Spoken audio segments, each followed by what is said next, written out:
US President Joe Biden has arrived in Brussels to attend the 2 days of the NATO summit.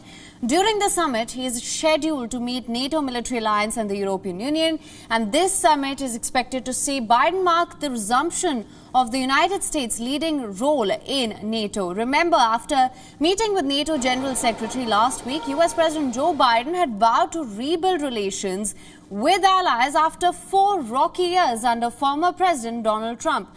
Trump had pulled Washington out of several multilateral institutions and threatened at one point to quit NATO.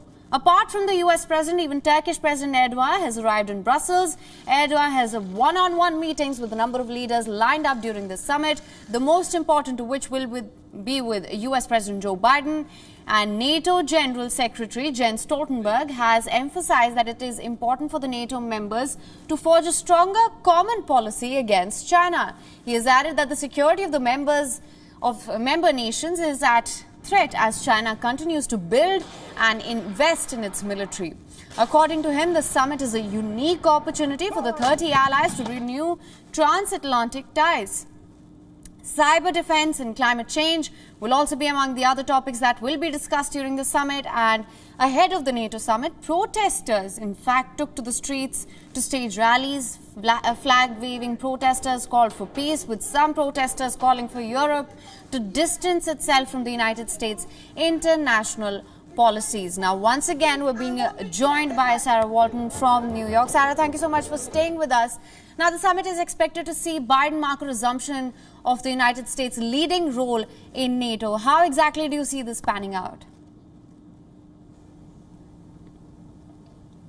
Well, you're right. I think a big part of what Joe Biden has to do is really smooth things over with the NATO allies after 4 years of President Trump's presidency. You remember that Donald Trump was no fan of NATO. He described it as obsolete, and he said that other members were deadbeats.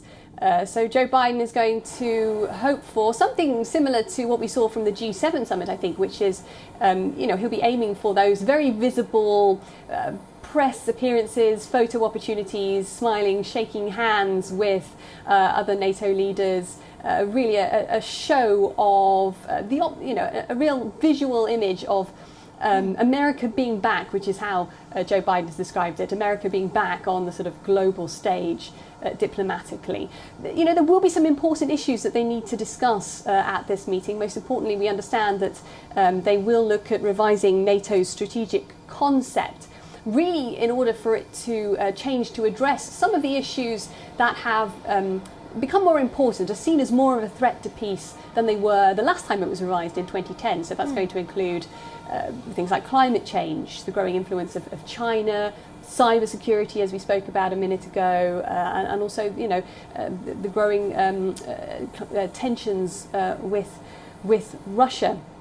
Another big issue that we expect to come up during the NATO summit is Afghanistan. And Joe Biden himself has ruffled feathers with NATO leaders, some leaders in Europe saying they don't feel they were fully consulted with before Biden announced that he plans to withdraw all remaining US troops in Afghanistan by September the 11th. Some NATO leaders saying that there still hasn't been full conversations about the future security of Afghanistan, how to make sure that the country does not fall into the hands of the Taliban once again. And they say that conversation should have happened before Joe Biden announced plans for withdrawal.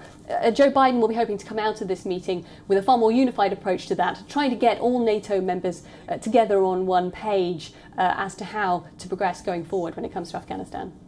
Right, Sarah. Thank you so much for joining us with all the details on that. WION is now available in your country. Download the app now. Get all the news on the move.